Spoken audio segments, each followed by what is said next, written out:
Get rid of your credit card debt, get a lower monthly payment, and skip your next 2 house payments at SaveWithConrad.com. NMLS number 65084, equal housing lender. You don't need perfect credit or money out of your pocket to save thousands with SaveWithConrad.com. Find out how much money you can save right now at SaveWithConrad.com.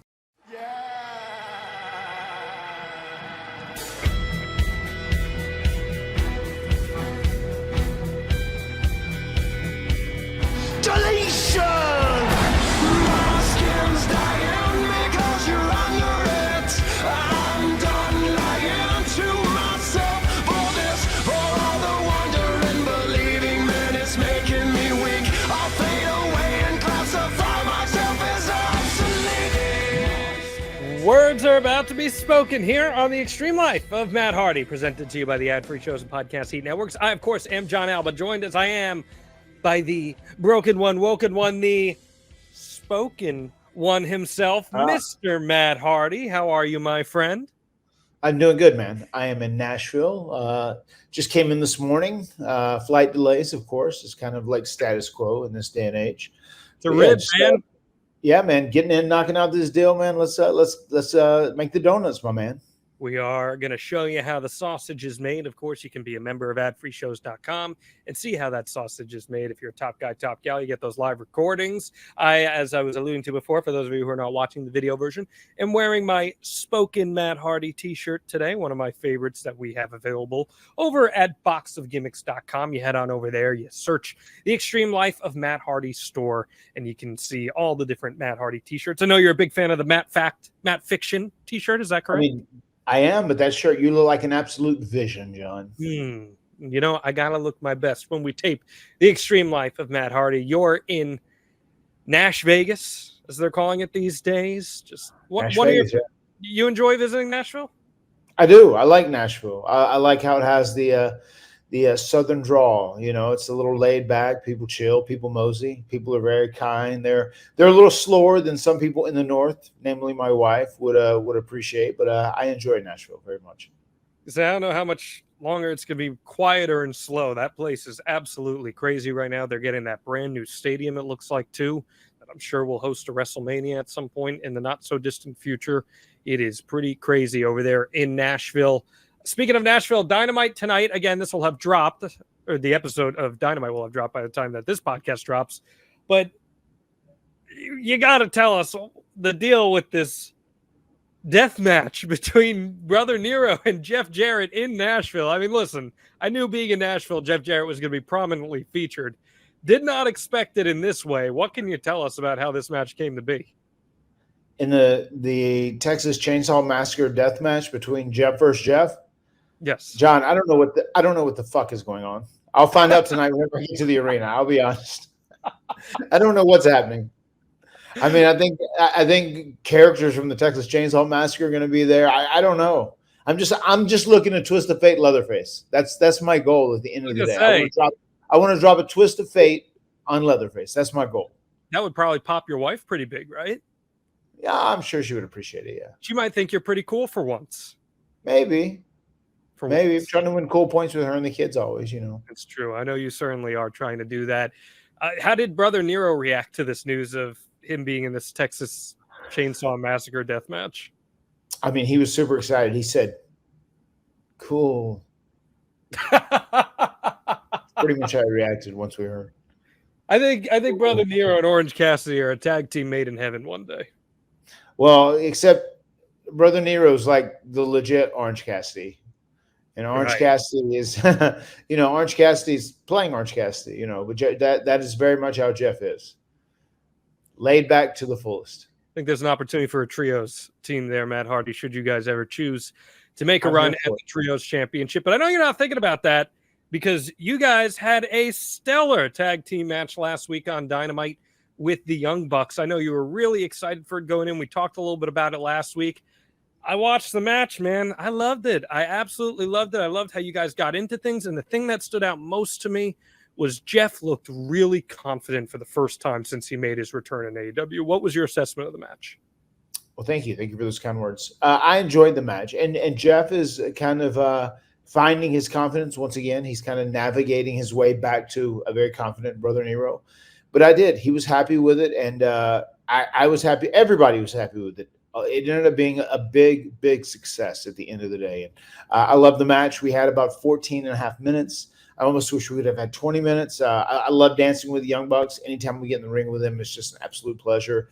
And we have great chemistry, and I feel like every time we get in the ring, we make magic happen. See, I felt like it was right in the wheelhouse. I didn't think it overstayed its welcome at all. It felt perfect. It just not too cold, not too hot, just right. And it did. I'm not disagreeing with you on that, John. I just feel like there's so much stuff we can do with a team like the Young Bucks, where it's just easy. Like working with those guys, it's not complicated. It's not difficult. No one is trying to take advantage of anybody else. We just go in there, we do our stuff.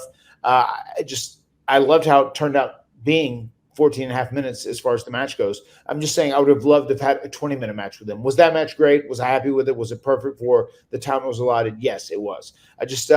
I would love, as I said before in the past, I would love to have a best of 5, best of 7 series with those guys eventually. You know what I loved about it most? The crowd just had a good time with it. They cheered for what they wanted to cheer, and it was just fun. They cheered for both teams throughout, which is a strong statement and something I really enjoyed. I love stuff like that. I mean, it takes me back, 24 years ago to the first ever tag team ladder match where they were cheering for both teams and both spots they did. That was one of the first times that certain circumstance happened in a wrestling match. And I love the fact that it happened last week with the Bucks, man. I love working with the Bucks. I have nothing but the greatest things to say about them, as you know.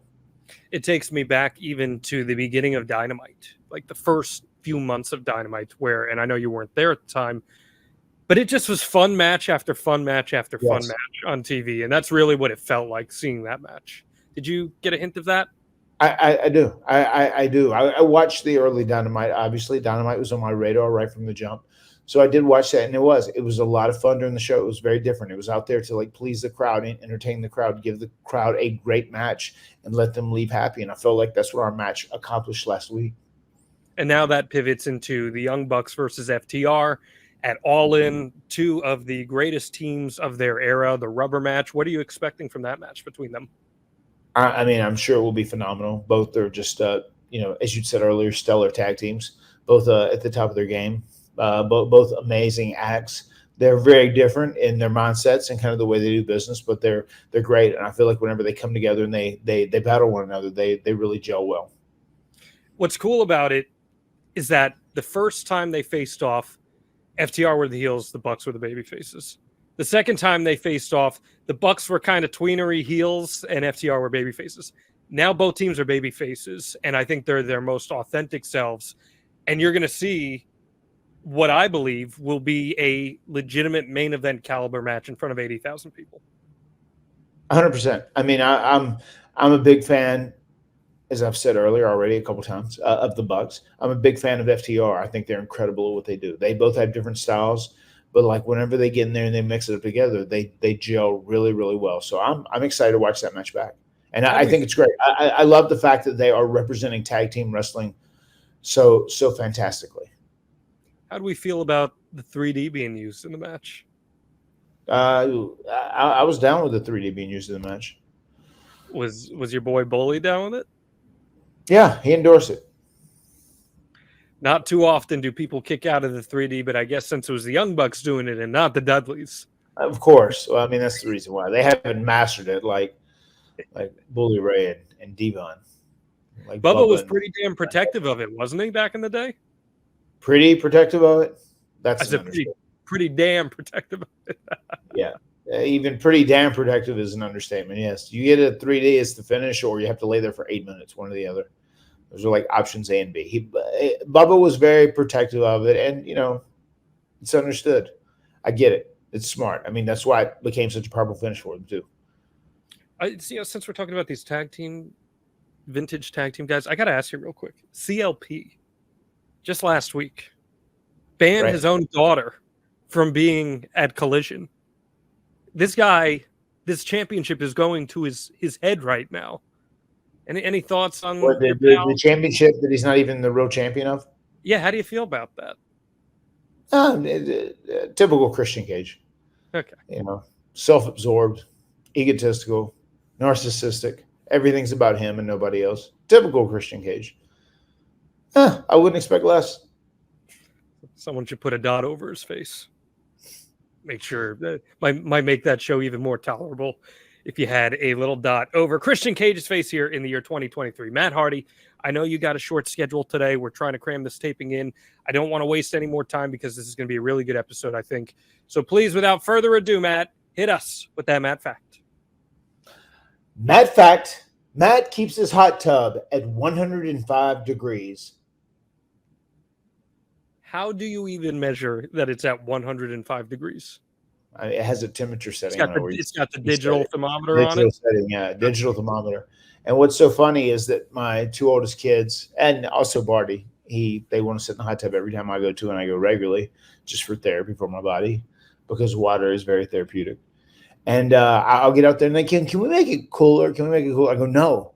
If you want cooler, go get in the pool. This is the hot tub, and this is where Dad has to go. And they go, can we turn off the jets? I go, no, I need the jets. That's like my therapy. That's massages me. It rubs my back. It makes me feel a lot better, especially my hips. So I was just thinking about that. They kept trying to sneak and like turn the temperature down. I was like, no, it's a Matt fact. Matt keeps the temperature at 105. And I was like, oh, that'd actually be a good Matt fact to use because it really is. That's the highest setting you can set it on. So I keep it at 105, even during the summer. If it's 100 degrees outside, I want to be in that 105-degree hot tub. Listen, I get it, man. I know your kids are all on that swimming gimmick now. I know they can all swim. They can all swim like crazy. It was more or less what my wife was gone for 4 days. She was shooting stuff in Salem, and it was just me and the kids. It was Teen Boy. She was gone with our daughter, Ever. And we would swim for a couple hours a day. It was almost like a nudist colony at the Hardy compound. That's like we were just out there hanging out, swimming, doing our thing, man. I was just like, no, we don't even want to, wear swim trunks, whatever. We had a blast. It was such a good time. Hey, I want to ask you this real quick. One of our followers, I got to give them a shout out. One of our followers, Ambrose Couch, sent me this, and I forwarded it to you, and I'm going to throw it here on the graphic. There was a Matt fact that was a Matt fact before Matt facts even existed. And that was from an episode of Shotgun Saturday Night where you faced Leif Cassidy on May 17th, 1997, where your lower third said Matt Hardy had a crush on Nancy Drew. I don't know if you even remember this match existing, but where did that come from? That was strictly WWE production. That was, Wow. that was them trying to pop themselves, I'm sure. Hardy Boys, we'll make a Nancy Drew joke. It'll be great. Let's go. Wrong company. But. Yeah, wrong company, I was going to say. Tony Chimmel called. That's what it was. I think they would do those every so often. They would throw like just a little tagline underneath the extra's name and whatever popped them. I'm sure whatever popped the people in the trunk. Tony Chimmel called you Bob Hardy, which was a mistake because then JR proceeded to bury him on commentary for it. So, different way of life back then in 1997. I just wanted to give a shout out to Ambrose Couch, a loyal listener to the Extreme Life of Matt Hardy. Thank you. That's funny. That's in 1997. They had told us early in 97 that they had plans to hire us later. So we were on their radar at that time, which is very funny. Which it makes it even more funny that JR buried him a little bit because he was the guy that would ultimately hire us, and he saw some potential in us. So JR had our back then. There you go. Looking out for you. Okay. We are talking about 2011 TNA. Last week I mentioned in our Brock Lesnar episode, which you can find in the archives, extremehardy.com, that this would probably be a little more of a difficult episode because you'd be talking about some personal stuff. You did open up about this period of time a little bit in our Matt Hardy Battles Addiction episode, which is episode 40, available in the archives as well. But this is a period of time that I don't think a lot of people think about when your career is looked at through a prism. So let's turn the clocks back here, Matt Hardy. You're leaving WWE in the fall of 2010, officially October 15th, 2010. You are released from the company after they sent you home, after you began posting videos on YouTube expressing your disinterest in the WWE product and insisting you want to be released. A pretty tumultuous time for you. Can you catch us up where you were health-wise, both mentally and physically at that time? I was physically very badly beat up at that time. And that is why my pill issue became such a so problematic during that time. I mean, I was physically beat up. But at that point, looking back in hindsight, I just needed to say, like, hey, I need to leave and I need to take a year away from wrestling and like heal up physically, mentally, emotionally, spiritually, everything. So that's where I was. And on top of that, because Jeff had left and went to TNA, and because he had found success there and he was doing well, I feel like they were upset at Jeff. And there was definitely a part of me, and probably I took this way too far, but I thought, well, they can't punish Jeff, but they can punish me. So they're trying to mess with me since they can't mess with Jeff. So like, just because I'm his brother, because we share the same genes, we share the same blood, they can punish him through me here. And I think I over exaggerated that in my head when it was all said and done. I should have just kept my shit together and worked hard and did what I could do and finished the contract, or being as hurt as I was, just said I'm hurt and I need time away from wrestling.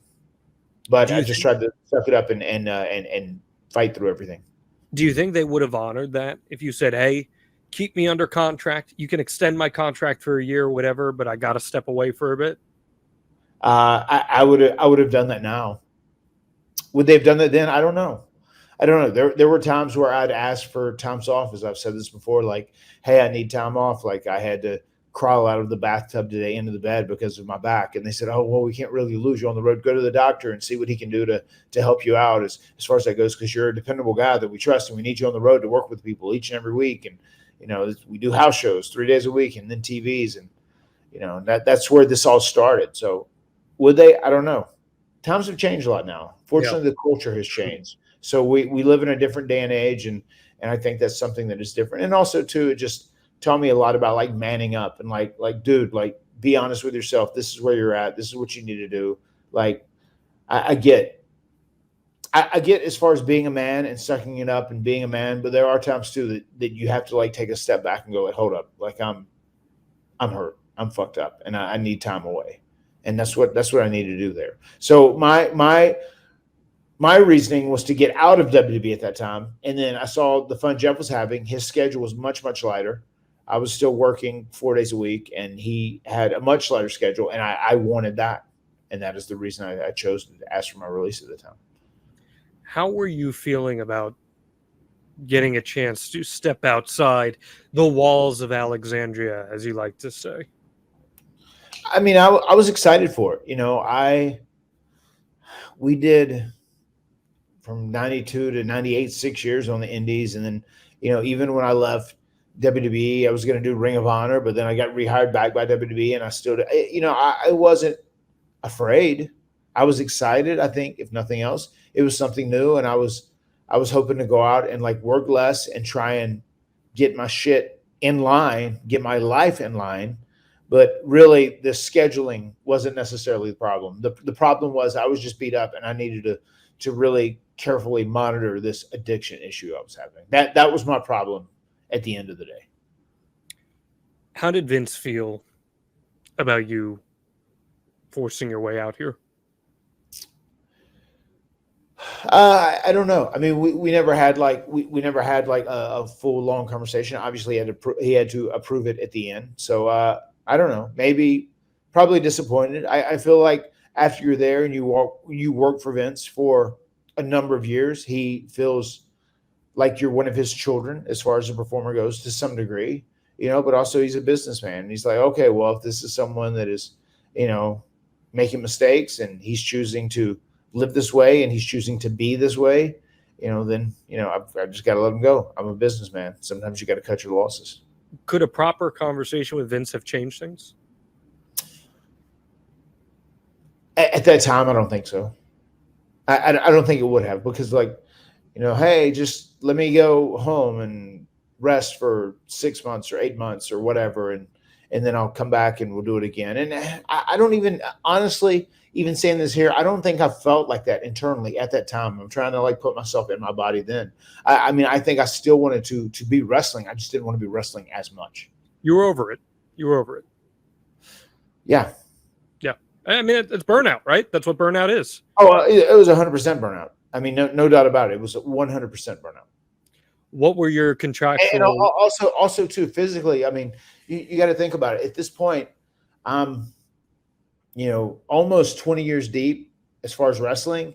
And, if you look at everything we did from 1998 on, I mean, we like busted our ass pretty hard. We put our body through a lot of punishment and abuse, and as I've talked about before, like I had to reteach myself after this scenario to work anew, to work in a new way, and it's still like, I can go out there now in 2023 and I can still go have a good match. I mean, we did it with the Young Bucks last week, right? We had that tag match, but it's just different. I can't wrestle now, and I couldn't wrestle then like I could wrestle in 1998, 1999. And that's something that was a hard truth that was hard to swallow, but something that you have to swallow. That's also life. As you get older, things change, and you have to be able to change and evolve and adapt with them. Just look at Shane Helms and how old he is. Well, that's true. I mean, all he does is use his mind now. That's all he's got left is his mind. It's true. I just had to get that digging. What were your contractual obligations like upon getting your release? Just 90 day. No 90 day. Yeah, 90 day. No compete. So part of you is like, I need to rest. I need to get in good shape here. I need to wean off painkillers. Yes. But then the other part of you is like, I can't wait to get back out there and do it again. Yes, I mean that's very accurate. Because I went home, and for those few months I was home, I weaned off stuff, and also too, I wasn't putting my body through the abuse. I could rest and sleep every night, and I didn't have to drive 300 miles a day, and I didn't have to take bumps, or I didn't force myself to take bumps. Nobody was making me take bumps. I was taking bumps on my own. But, it was obviously much easier. It's just until you've wrestled on that WWE schedule, especially, going back to the late 90s when we were doing 10 days on and 4 days off, it's just hard to explain how physically taxing and demanding that is. Until you've done that, it's really hard to understand what wrestling is. When I heard about this AEW schedule, typically it's like 1 day a week. I was like, what? That's amazing. And even TNA had a semblance of that where, they would do their TV stuff and it was pretty light. Sometimes stuff would be pre-taped and then they would do some house shows here and there. But overall, in the big scheme of things, it was much lighter than the WWE 4 days every single week. And then you also got days of traveling on top of that. So obviously your brother has the run in TNA in the mid-2000s. But when did they first come on your radar as a place you might eventually want to wrestle in? Was the WWE locker room 2005, 2006, 2007 aware of what was going on in TNA at the time? I think the locker room was aware, and I think the locker room hoped they would grow because everyone wants competition. Everyone wants another powerhouse out there that can somewhat compete with, WWE. And with what Vince is doing. And that's always been awarded. I mean, because we lost that after the Monday Night Wars. Whenever WCW went away, it didn't do any benefits. It didn't give any benefits to anyone in the business that was a performer or even an office employee or anything else, because like you kind of get into that territory of like the business being a monopoly where there's only one place you can really work. And when there's only one place you can really work, then they kind of get to make all the rules. So you lose a lot of your leverage and you lose a lot of your ability to negotiate to continue to move up the ladder. I know you pretty well at this point, and I know that you're a big fan of anything different. And I feel like the mid-2000s TNA product looked aesthetically very different than WWE. You had the six-sided ring. You had the different tunnels, the intimacy of the impact zone. Deep down, was that something that was maybe registering in the back of your head as something that could be appealing down the line for you? I mean, yeah, I always thought it was cool. I mean, I had already obviously spoke with Jeff Jarrett, back in, 2004, 2005, or 2005 officially, whenever I got released. And there was talks and we were negotiating me to come in to be doing TNA then. And I was offered a really good deal, and things did end up working out where I did go back to WWE, but it'd been on my radar, especially since then. I mean, it'd been on my radar ever since it started. I'm not going to lie. I knew it had the ability to grow into something pretty significant, much like AEW. When I heard they were starting that, I knew it had the ability to grow into something very significant. So yeah, was definitely on my radar. So who reaches out to who first? Are you reaching out to TNA? Is TNA reaching out to you 2011 here? It was I had spoke with Jeff, and then I had spoke with Dixie, and When you all say them Jeff, negotiated. when you say Jeff, you mean your brother or Jeff Jarrett? Because they're both there. Yeah, Jeff Hardy. Sorry, yeah, Jeff Hardy. I don't know exactly where Jeff Jarrett was then. I don't know because I know he went through some stuff with Dixie at some point. So I don't know where it falls in line with whenever I was about to come in then. But I had spoke with my brother Jeff Hardy, and then I'd spoke with Dixie. We had reached out, and she put me in contact with Terry Taylor, who was like their head of talent relations, and he was the guy I kind of worked out the deal with. What were your thoughts on Dixie Carter upon meeting her? Very, very nice. Very, very Southern. She was great. I have nothing but good things to say about Dixie Carter. I know so many people like to say bad things about Dixie, but Dixie enjoyed wrestling and liked wrestling, and she put people in positions to run the company, and then she was more or less the owner that forked out the money and paid the bills. But I always thought she was nice, and I always thought she was very passionate and cared about her performers. And once I came back into that next run with them, she was always great to my wife and great to my family. And still, I exchange texts with her, and nowadays, I have nothing but great things to say about Dixie Carter. At this time, we are about a year into Eric Bischoff and Hulk Hogan coming into TNA and radically changing the product top to bottom.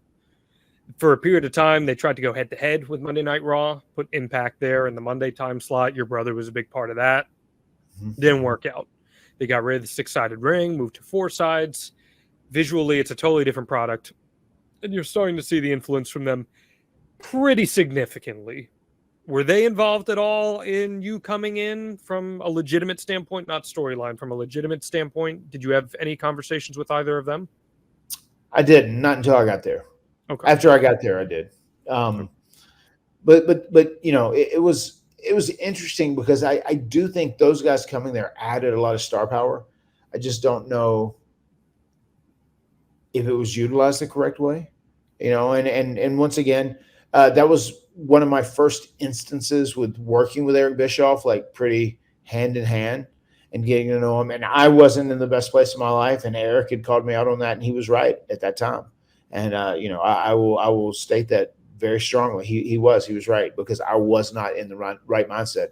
And it's been great that I got past that and learn from those mistakes, and then get to interact and speak with him later on and have a much better relationship with him now. Hey, he was in your 30 Years of Matt Hardy video, called you his favorite tag team partner even. How about that? You're right. We are undefeated.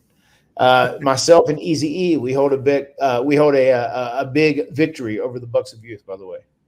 Not for nothing, but the three of us, you, me, Easy, we got a pretty unique trios team one day if we ever choose to go in that direction. There you have it. I got to tell you, Eric does karate, and he's done some martial arts stuff. He almost knocked out one of the Bucks at the very end of the match with his karate kick. He hit him with a shoot kick. Dude, Eric is legit. Eric is legit when it comes to that stuff. He knows how to fight. I wouldn't want to be in a fight with Eric Bischoff. I got to tell you this, John. Myself and Eric Bischoff, we have a better winning percentage than the Hardy Boys. I just want to throw it out there. Just had to let you know. Absolutely. It's something you should reconsider, quite frankly. But when TNA moved to Monday nights and tried to take it to WWE, you were in WWE at the time. What did that locker room think about that move? What did WWE? Yeah, what did you guys in the WWE locker room think about TNA trying to take it to you guys? I think people at WWE realistically thought they were maybe putting themselves in a position to not succeed. But I think people wanted them to succeed when it was all said and done. Really, really tough going up against such an established product like the WWE. And WWE's been on Monday nights for 20 years at that point. So it's going to be hard to compete against something that's been around for 20 years and something that is, just entrenched. Dude, I'll tell you, modern day pro wrestling. The night that you guys went head to head, I think it was this is off the top of my head, January 4th, 2010, I think was the date. It was electric as a wrestling fan. It was cool because for the first time in 10 years, someone was trying to take it to WWE. WWE throws out Bret Hart's return to TV that night. TNA throws out the debuts of all these big stars like your brother and Hulk and Eric and Val Venus and a few other people. But it was so cool from a fan's perspective of, wow, like this feels really important. This feels like a big deal on this particular night. And as we know, it would last about a month and a half before TNA would pivot out of that strategy. So what was going into TNA? Did you have a sense of how the locker room was perceiving Eric and Hulk at that time? Not really. Not going in there. I didn't. Jeff was in a real good spot. Yes. Jeff was one of their marquee stars. So he was very happy there, and I was very envious of that happiness that he had. So it seemed like a no-brainer for me to give that a shot, especially upon getting my WWE release. So this week, WrestleMania tickets went on sale, and they flew real fast. So if you want to go to WrestleMania in Philadelphia this coming year, you might have to be doing some last-minute searching for tickets. Well, good news. We here at the Extreme Life of Matt Hardy want to help you out through our friends over at Game Time. Just download the Game Time app, create an account, and use promo code Hardy for $20 off your first purchase. Buying tickets to your favorite events should not be a stressful process, but sometimes we just don't know what life is going to throw our way. Sometimes we don't know if we can even go to a game, an event, a show until the last second. That's why Game Time is the absolute best spot to find and buy tickets for every kind of event in your area, especially at the last minute. Forget planning months in advance. Game Time has deals on tickets right up to the day of the event, and the Game Time guarantee means you're always going to get the best price. If you find tickets in the same section and row for less, Game Time will credit you 110% of the difference. In addition to that, if you want to know exactly where your seat's going to be, well, you can just look at the view from your seat tab and see where you'll be taken in your event. You'll also know exactly how much you're going to be paying for it with their all-in pricing tab. No more hidden fees and taxes. You will know exactly what you're going to be spending on your event. And if you use our promo code, it'll be $20 less than you'd be paying normally. So download the Game Time app, create an account, and use code Hardy for $20 off your first purchase. Terms apply. Again, create an account and redeem code Hardy for $20 off. Download Game Time today. Last minute tickets, lowest price, guaranteed. I've never asked you about your relationship with Hulk Hogan. Hulk Hogan, one of the more polarizing guys in wrestling history, maybe the biggest star ever, but as we've seen in recent years, his reputation has taken quite a hit. Where do you stand on Hulk Hogan? I'm fine with Hulk. I mean, he's always been nice to me, and typically you'll get that for me when I meet people of all different backgrounds, all different belief systems, whatever. If they're nice to me, if they treat me good, I'm okay with them. He's never done anything wrong to me, so I'm okay with that. Obviously, some of the things he's done in this past, aren't the best, aren't something for everyone to approve of. They do put a negative connotation on his rep and whatnot. But I mean, as far as my relationship with him personally, he's always been good to me. Okay. I was just curious what kind of interactions you ever really had with him, because it's not a name I typically think of when I think of the Hardy Boys. But you waltz into TNA here in January at Genesis. RVD, Rob Van Dam, feuding with your brother Jeff, who is the TNA champion. He's a heel with Immortal, the group. Before I dive further into that, what did you think of Jeff as a heel in that role? First time ever Jeff's really been presented in that way, something very different for him. What would you think about it? I thought Jeff busted his ass, and I thought he worked really hard to get booed and to be a heel and to be different. I really admired how hard he tried to be a heel with the Antichrist of pro wrestling, Jeff Hardy. And I actually had little things like we would talk, and have little sidebars about what I thought he could do to try and, be a better heel and do this and do that. I mean, because he's just a beloved figure in general. So I thought he did really good, and almost feel like his run as a heel is almost underappreciated in many ways. Was it unnatural for him at first?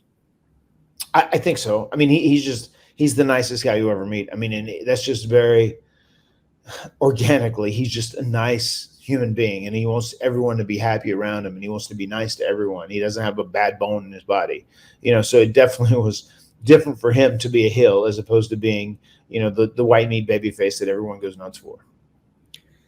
So RVD's feuding with him, and he tells Bischoff, I want Hardy. Bischoff says, you want Hardy? You got Hardy. Rob heads to the ring, and as he's standing there, Matt Hardy makes his entrance. You've got a new look. You've got braids. There's an entrance video that has all these references to social media. Who comes up with the presentation there? What kind of involvement did you have? I want to hear about the look. I want to hear about the gimmick with the social media stuff. Give us some details about that. The social media stuff was something they put together. The braids were my idea. I wanted to do something very drastic and different.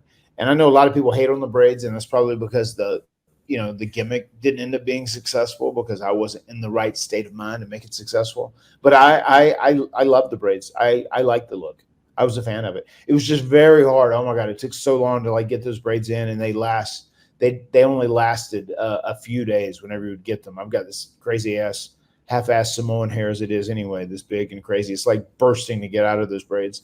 But I enjoyed the look. I enjoyed the look of Cold-Blooded Matt Hardy. And my mentality was probably also incorrect because, as Cold-Blooded Matt Hardy, I wanted to be someone who portrayed – I was going to be a heel, right? I knew right from the jump. So I was going to be someone who portrayed someone who was almost bitter, who felt like he'd been underutilized and abused. And I feel like that was that last year or so that I'd been away from my brother and been in WWE because I felt like they were trying to, they couldn't reprimand Jeff in any way, but they could reprimand me a little bit because they still had me because I was his brother. And maybe they were, maybe they weren't. That could be my paranoia kicking in. But at the end of the day, that's what I wanted Cold-Blooded Matt Hardy to be. But looking back in hindsight, I should have came in as someone who was still celebrated. It should have been a big deal with me rejoining with Jeff, and it should have been more of an up moment. Even if I was a heel and if I was going to be a dickhead and a bad guy, it should have been a big deal with the Hardy Boys reforming like that. And it should have been played differently. It should have been like this bitter, low-key guy that isn't happy with lower energy. It should have been something more exciting because that is what we are at the end of the day as the Hardy Boys. It is a very different presentation for you. You're not emoting a lot. It's very begrudgingly there in the ring. I think you said cold-blooded was the whole gimmick. It's definitely different for you. You said just before that throughout this run you weren't in the best state of mind, but upon arriving there, were you in a good place? You had just been resting for 3-4 months. Were you in a good spot, or were you still dealing with addiction? Were you still out of shape? Give us some perspective here. I was in a better spot. I was in a much better spot than when I left WWE. But then too, also after I started working and taking bumps and beating myself up again, that led back to oh, well, I need some help to get through this again. So I did fall back into that pretty quickly. But coming in there, yeah, I was good. And it was enjoyable. And it was nice to be back with Jeff again. Anytime Jeff and I are together, I feel like for both of us, it makes us both happy, as crazy as that sounds. I think just kind of growing up with your brother and having each other's back right from day one. I've been there since his day one. Anytime you guys are there and you have each other's back and you know that you're working together, living the dream, it makes the whole experience so much better. But I think coming in, I enjoyed it, but still, as I said earlier in reference, I needed to take a year away and get my shit together in all capacities. But I took 3 months away and I got better, but I didn't get to where I needed to be. The debut isn't much special. You do defeat Rob here, but even in the Wrestling Observer, Dave Meltzer kind of echoes a lot of the sentiments that you said with you coming in as a heel.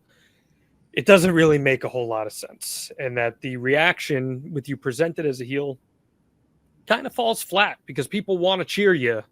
You're a star. You're a recognizable name coming into TNA, and you're going against another star in Rob Van Dam.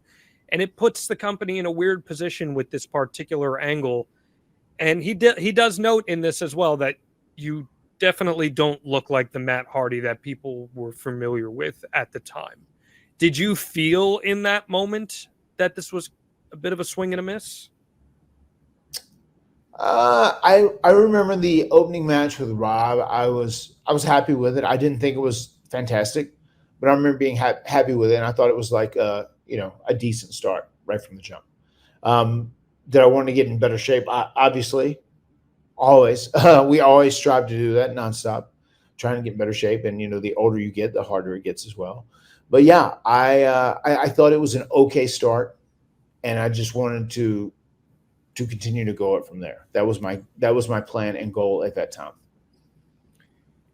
In the process of joining the company, you join Immortal, the group that's overseen there by Bischoff and Hogan. Lots of big names in it over its time. Your brother, the champion, of course. What did you think of the Immortal faction? It was an interesting hodgepodge of guys for sure. A lot of stuff going on because it was like Immortal and like Fortune had joined them at that point too, right? Wasn't it was everybody? massive. It was just massive. Yeah, it was very massive. It was very reminiscent of like the outrageous stable of the NWO back in WCW, right? Really, really big. Yes. I thought a lot of the ideas were cool. Like I thought it was cool how you thought Abyss was murdering these people back when they were like revealing who the whoever did this thing to RV, was it RVD if I'm not mistaken? And it ended up being Jeff, right? Yep. And that's when Jeff was finally revealed as a heel. And I thought that was a great plot twist. And they had some stuff like, with the Hogan and Bischoff and Abyss and Jeff. But then like, if you keep adding so much to a group, it's hard to like really keep the focus on a certain couple of individuals. And I feel like they probably had that issue in the Immortal plus Fortune group. Later in the night, Jeff is defending the title against Mr. Anderson. There's a whole bunch of interference. 7 people interfere in the course of this match, including you. And Jeff does lose the title ultimately. How was Jeff doing at this time personally? And I'll ask you this, and on the surface, it might sound like a weird question, but I'm curious how you respond to it in hindsight. Was the two of you being together at this time the best possible thing for you guys? That's a good question. It was probably good, just because I feel like if we were there, we were probably trying to pull the best out of one another in many ways. And there could be sometimes if we were back at the hotel and Ric Flair stirring up trouble and trying to get the party started, where we could bring out the worst in each other too, I would suggest, especially back then. But one thing that I've taken a lot of pride in is like I've never gone to the ring altered, even with pills or whatever. Like I've been very on top of that when it comes to that, even through my darkest days. So Jeff seemed to be in a good spot. He seemed to have a pretty good hold on how he was, but from 10 years down the road, looking back at that, he was still in a bad spot, and it was a very slippery slope that him and I were both walking on at that time. And was that substances for him primarily? Yeah, it was just all substances. It was all pills. That for both of us at that time. That's all it was. So it wasn't really alcohol at the time for him. No, alcohol wasn't. We hardly drank. If we ever did drink, gotcha. We didn't. It was all substances. It was all muscle relaxers and pain pills. Gotcha. Now I could spend hours going through this run with you in this 8-month period here. But truthfully, there's a lot of individual episodes that we could probably get out of it. So I'm going to save the nitty-gritty details of a lot of these respective people and matches that we cover here in the next 20 minutes. But any anecdotes that you have, I definitely would love to hear about them. So January 13th, the Hardy Boys reunite just straight up out of nowhere pretty much to defeat Ken Anderson and Rob Van Dam in a tag match with some interference from Beer Money. And then on February 13th, Rob picks up a win over you in a rematch. I'd love to talk a little bit about Beer Money here. In my opinion, Matt, one of the most underrated tag teams of their era, Bobby Roode, James Storm. What do you think of the quality work that both of those guys did? And did either of them ever reach their maximum potential in the wrestling industry? Interesting question. I enjoyed Beer Money. I like both those guys. Was a fan of their act. enjoyed what they did, and Jeff and I got to work with them a couple times, if I'm not mistaken. Mm-hmm. Probably on some live events. But did they reach their full potential? I feel like as a tag team, they did a lot, especially at TNA. It would have been really interesting to see them have a WWE run together and how that would have been. As far as single superstars, I don't know. They both had the potential to do great things in the industry, I think, and they both had to a degree. You know, it's interesting now. I know Bobby Roode's had neck surgery. Is he done, or he was just backstage? He was backstage as a producer at SummerSlam. So I'm not sure where his career goes from here. Maybe if he does make the transition into being a producer, I'm sure he'll be great at that. But yeah, I do think they were a very formidable and solid tag team. I would have loved to see them have a major run in WWE against a lot of the great WWE tag teams. I could do a whole episode on how in 2011 I felt TNA screwed up Bobby Roode and had him do a heel run as champion when he was totally tailor-made to do a babyface. I could do an hour on that just alone. But I think him in WWE was a lot of untapped potential. He was a superstar in NXT doing the Glorious gimmick. He makes the transition to the main roster. It's super over. And I just think Vince didn't see it. I really don't think Vince got it. And then as James Storm is concerned, he just never got a proper run in WWE. I think he could have been very successful in WWE too. And you're absolutely right. I would have loved to have seen a tag run with them together too. But I think individually they're both very, very talented in their own right. James Storm is someone that kind of flies under the radar a lot, I feel, even to this day. You have a lot of respect for James Storm? Yeah, get along great with James. Yeah. I'm a big fan of his work. Hey guys, Tony Schiavone. Need to call a timeout real quick. Wanted to tell your listeners what I've been telling What Happened When listeners for a while now about all the cool things happening over on adfreeshows.com. Conrad sits down with a pioneer of wrestling television production, director Dan Bynum, who discusses his journey through WCW, ROH, MLW, and where it all began for him, world class. What really was the thing that catapulted it was, one, working with Ric Flair. He came to the territory and wrestled with the Von Erich boys and gave us so much gravitas. And two, the greatest feud in the history of wrestling, the Freebird Von Erich feud. Mm-hmm. So we were there at the hottest time with the hottest show, and we took over the world. The Yeti, Ron Reese, sits down with Ad-Free Shows members to talk about his infamous night at Halloween Havoc and how it was received by the boys in the back. Oh, no, I remember, like, Arn Anderson told me that was the drizzling shits, and Dusty Rhodes was like, that was the worst thing I've ever seen. And I'm just like, hey, thanks. That's just a small taste of what we got waiting for you. With 4 levels to choose from, see for yourself why Ad-Free Shows is the best value in wrestling today. Sign up now at adfreeshows.com.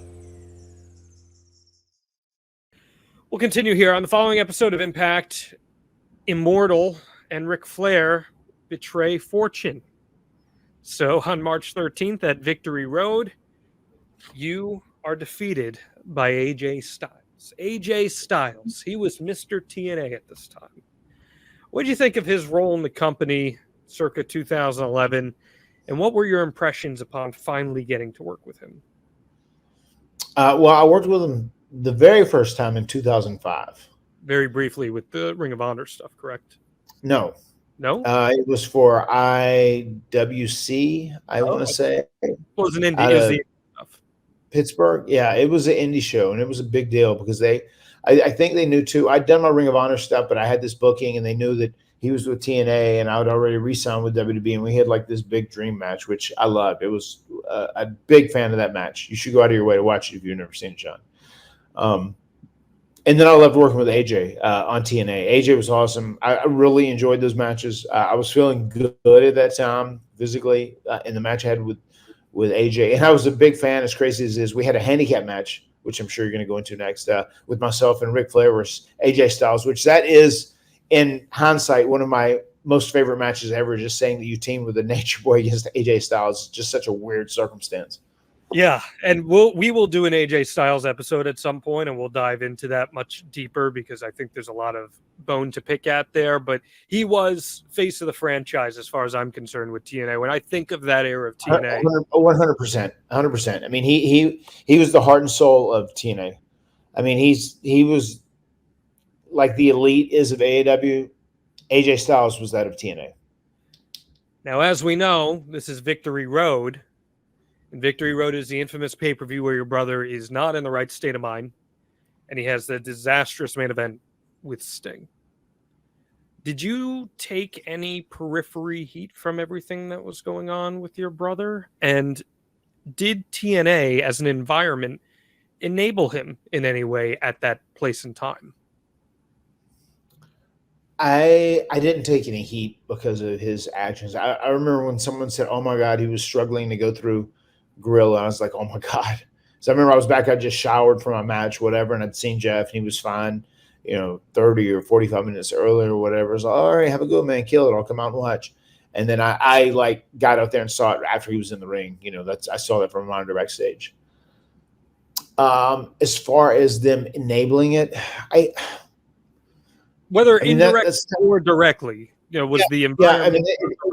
It's tough to say, but because it was one of those deals where he was a big star, and like there was a drug testing policy, and there's probably been times where people after work had seen him in a state he shouldn't have been in. So he definitely probably felt he could relax his body and then go out there and do it. But obviously he did not. He had taken too much of whatever it was he had taken that night. And it was disastrous, so that in some ways, I mean, he should have never been allowed to walk out through Gorilla, if he was in such a weird state of mind. And I remember hearing like there was people saying that he tried to push his way out. He wanted to get out, whatever. And like, he really shouldn't have been allowed to get out there. But once again, it puts you in a really strange predicament. I mean, you got this match advertised as your main event, and like, you're not sure where he's at or where he's going to be at in a few minutes. I don't know. Could they have? Possibly. Maybe not directly, but maybe indirectly. So you did see your brother within the hour before the main event? Yes. Probably 45 minutes before. Because it's a pretty well-told story from multiple people that they pretty much could not track him down the entire day. And even leading into the hour before and the minutes before, they had no idea where he was. And then I saw him following my match. Where did you see him? Backstage. He came to me. He came to me following my match and just like checked in with me. Oh, okay, cool. And then maybe he went off and did his own thing then. I mean, there were so many different like trailers and different places that guys could hide. It was very, very chaotic and this sprawling area where guys could go back there. And he seemed totally fine when you talked to him? Oh, yeah. Yeah, he was fine. He was fine when I talked to him. But between then and when he went to the ring, he had obviously taken more medication, which equated to him not being fine. How did you feel after that incident? Sad. Bad. I hated it for him. Just heartbreaking. Yeah. Did you see the match as it was happening live? I did. I got up to the monitor right as the match was starting when Eric was coming down. And I know yeah. It probably seems like a blur to you, but do you have any recollections of real time what's going through your head? It does seem like a blur in many ways. No, I just it was shocking. It's like one of those things where your heart drops to your stomach, and it's just like, it's just so devastating to watch, and you just hate it for him so bad. But it's what's happened, and now you have to deal with it. So your brother's gone from the company; he's indefinitely gone, and now you're on your own, and you're not in the greatest state of mind either. Was his departure difficult for you? Yeah, I'm sure. I mean, we traveled together. We did everything together. So I'm sure it was. And it probably didn't help with my issues at that time as well. You know, it probably made me say a little bit more of like, fuck it. I could kind of see that. Me mentally just saying like, oh, well, Jeff's not here, you know, whatever, fuck it. That's kind of when you get in that fog of addiction anyway, that's kind of like the mentality you end up creeping into. Is this around the time where you start to feel yourself slip a little bit? I mean, it definitely did in the next few months upcoming for sure. Yeah. I still March and April here. This is where we're in the time period. I mean, it's probably a couple months. It was a couple of months from there before I started really. It hit me hard, and I just started slipping and really kind of let myself go. And I remember it was at that point where I was kind of like the mentality of oh fuck it. Just I didn't care.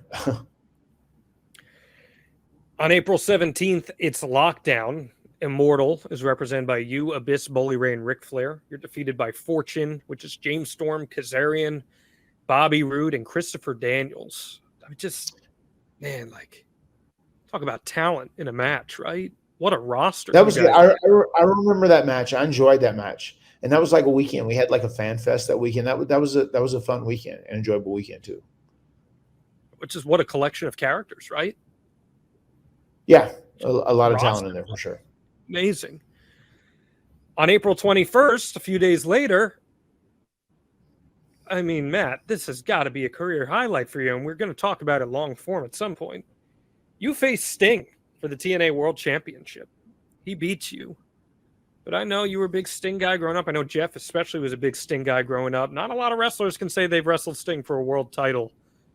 How'd this one feel for you? It was good. That match was great fun. I really enjoyed that, and it was cool. Obviously, anytime you get to wrestle somebody that you're watching, it was a big deal when I got to wrestle Undertaker. But like, still, Taker was never on the level of Sting was for me and Jeff growing up. You know, Sting was like our guy. Big fan of Sting, and it's been great getting to know him at AAW. You know, too. So that was a great deal, and I remember enjoying that match. And I remember too how Sting was like, he said, well, you know, I'm just a little older, just like he was a little unsure of himself and almost lacked a little confidence. Like, oh, just make sure to talk to me in there.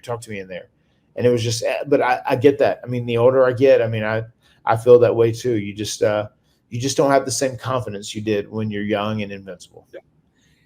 Can you put yourself inside his head for a second here, or do the best of your ability? Do you think there might have been any hesitance to work with you after the incident with your brother a month prior? I don't think so. No. I mean, I'd never done anything publicly.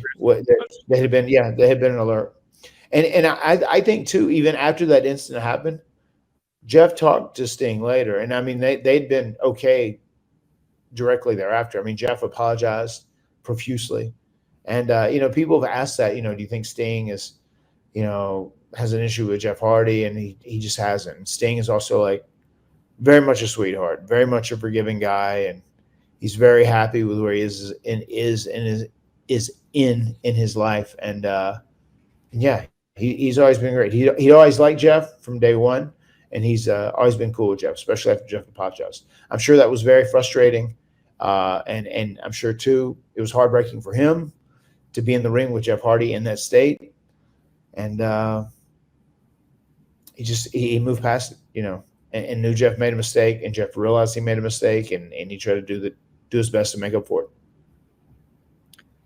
We continue here. The following month, you've got a shot at the World Tag Team Championship against Beer Money. And they wanted the Hardy Boys, but instead, your partner is the returning Chris Harris, who, of course, is James Storm's old tag team partner. Takes place at Sacrifice. Storm and Rude retain. Chris Harris. Knock, knock. Who's there? I'm Braden Walker.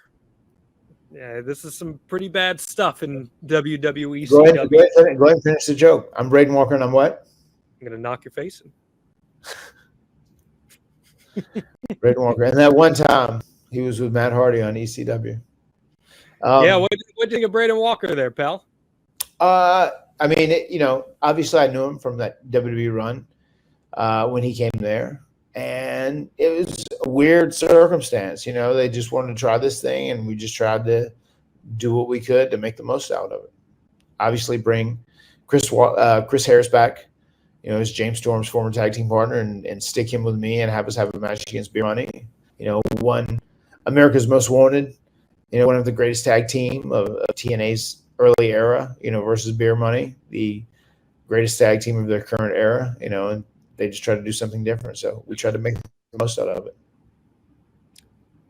Underappreciated talent, Chris Harris. I thought he was really, really good in his prime. And I think, unfortunately, his WWE run pretty much unseated any momentum that he had in the wrestling industry. And sometimes that's just how it shakes out, how it works out. So we get into June here, and it's clear that some things are a little off. Take us through where you're at in the beginning of summer. This is probably, I was speaking prematurely, I think, earlier. This is where I was at that point where I was just like, I'm kind of in the fuck it mind state, where I'd wrestled, I was still banged up, and then my brother wasn't around. I just still wasn't happy. And I think I realized that maybe it wasn't WWE or TNA is what was not making me unhappy. It was just me. It was just me in general. I'm hurt. As I said earlier, I need to go away for a year. I need to get my shit together. I need to physically, mentally, emotionally, spiritually, I need to heal my shit all together and get my act together. That's the realization I was coming to, because I was just in that fucking mood where I just didn't care about anything really. It's a tough period of time for you. It's a tough period of time. You're going through it. On June 21st, you get suspended, reportedly for being late to events. Just a few days later, you had tweeted, "Between dates, injuries, and outside issues, I'm going to have a few weeks off, and I'm ecstatic. The Matt Hardy movement is going into full effect." Where are the late dates coming from? What's going on here? I missed a flight for a house show and ended up missing a house show. So yeah, I wasn't on top of my stuff, and also I just wasn't happy, just because I was physically hurt and because I had a pain pill addiction, muscle relaxer addiction. That was my issue, and that is what I had to ultimately fix.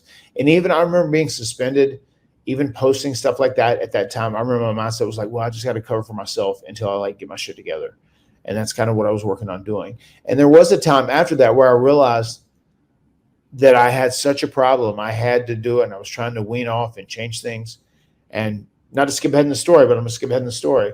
I eventually got to the point where I eventually took a pill less a day of everything and did this. And I tried to go without doing stuff.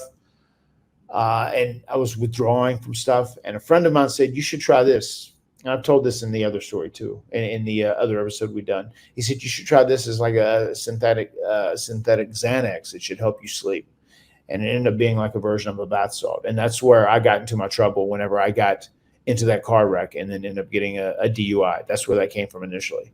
But I was making the attempt to get off stuff and try and do things better, but still I didn't do it the right way. And then eventually after that, I was kind of forced into doing it the right way. Well, that brings us to where we are today here, nearing the anniversary of this, August 20th. You get fired from TNA hours after being involved in a single car crash where you hit a pipe in a tree and you're arrested for DUI. You post this to social media, quote, "When the side window's glass smashed into my face, arms, and neck, some of the blood that did felt almost angelic. I went from being afraid to die to feeling like I was almost being reborn with some sort of an absolute pure life force. It was the most amazing thing I've ever experienced. I felt like I just received the blood of an angel flowing inside me. I know this sounds crazy. Due to these, I only have urges to help people, and miraculously, all my vices are gone."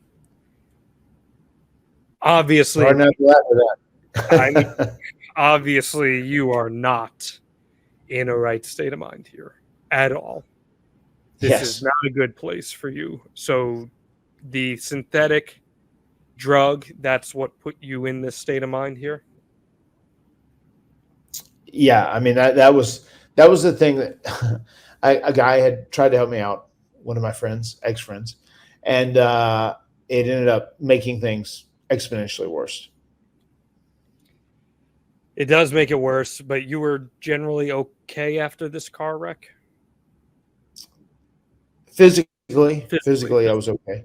But, just like, mentally, once again, mentally and like spiritually, it was time to like go away and get better, and also take time off of wrestling. And it's so funny. Once I did get my head together, I was so nervous about wrestling in general because I thought, is that going to trigger me back into it? But that's another story for another day, obviously. But that's, when I did start dipping my toe back into the business of pro wrestling, that's where I was very lack confidence and like, I've got to change my style. Can I still do this? And, there were all those questions circulating because I refused to go back and be a backslider. Who calls you to let you go? Bruce Pritchard. What was that conversation like? I expected it upon that, so it was okay. He was also, I remember he said that he was very disappointed that I hadn't been checking up with him since I'd been suspended or trying to get back on TV or do whatever else. And I think that kind of showed my state of mind. That I like I said, I really at that time, like I didn't give a fuck about anything else except just me, which is the side effect of, going through that addiction and being in the fog of addiction. Yeah. Well, we're glad that you came out on the other side of it and that you've powered yourself to a better place. You got a couple minutes to answer a few questions here about this, and then we'll wrap it up. Yeah. Yep. Okay. Let's get into this here. Valerie asks, how would you have booked your TNA debut differently if you weren't RVD's mystery opponent at Genesis? I would have booked the TNA debut as reteaming with my brother. I think people would have known if Jeff was going to have a mystery partner, but I would have had the Hardys come back out and I would have presented them as a big deal together as a unit. That's how I would have done it. A wrestling historian wants to know, how many years was your contract for prior to the legal issues? I signed for 3 years when I first signed with TNA. So it was a 3-year deal that I signed with. What was the money like on it? It was good. It was really good. And then it also allowed me to do outside things too as well. So it was a good deal. What does really good mean for that? Because I'm genuinely asking because I have no context as to what a TNA contract in 2011 looks like. Yeah, I think it was around 300,000. Oh wow! And then you could do stuff outside of wrestling as well. It was upwards towards 300,000. I think it gained a little bit each year. I mean that's pretty good. That's pretty good there.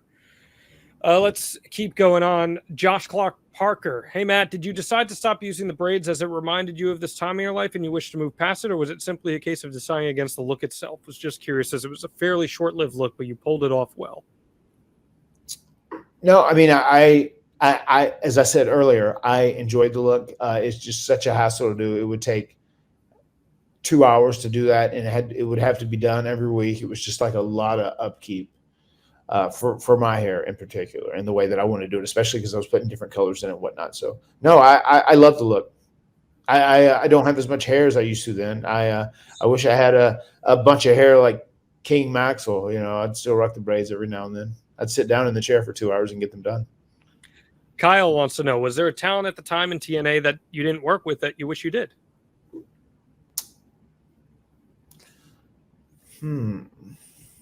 I mean, one of the people I would say that I would have liked to have worked with, it's so cool that I got to work with Ric Flair. It would have been nice to work with Hulk Hogan, just to actually check that off your bucket list, because that's something that I never got to do. Like because he had a match here and there. It was like a special occasion, but I guess that would be the one person I would say it would be nice to have on your list of people you've actually had a match against.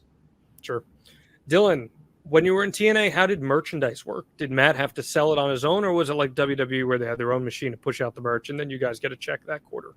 They had their own machine to push out their own merch. They did that too. And let's see here. This is one coming from B13 Nerdcast of Randomness, who we saw at Kowloon, who you gave the future father advice to. So we thanked you for that. Very good. He asked, who was it to make sure you got the help you needed? Was it Dixie, TNA Management, Rebby, or yourself? I would say more than anybody else, it was Rebby. She was on my ass. Like, I realized I had to go as well, but I mean, she was on my ass, which I needed at that time, and I appreciate that. So yeah, I would say more than anybody else, it was Rebby, and WWE also stepped in and ended up flipping the bill for the rehab too. Last question here comes from our super fan Brad Wise. It says, Matt, what would you tell this version of yourself? You know how people want rewind buttons or do-overs, but obviously can't. What would you say? Yeah, those rewind buttons aren't real. You can't. The only thing you can change is the present and going forward, right? I mean, if I look back in hindsight and I was talking to that guy, I would say, to begin with, take time off, accept that your body is never going to be the same as it was 15 years ago. Change the way you wrestle. Get away from relying on pain pills and muscle relaxers to be able to go wrestle. And if you can't get away from those pain pills and muscle relaxers to wrestle, then you need to stop wrestling. That would have been my advice to that guy. Good advice all around, Matt Hardy. Glad to see you on this side of things, kicking ass week in and week out in AEW and in general, thriving in life. It's a good spot to see you in. Grateful I get to do the show with you every single week. And I know there's many more to come because Matt Hardy is in a damn good spot in life right now. Am I wrong with that?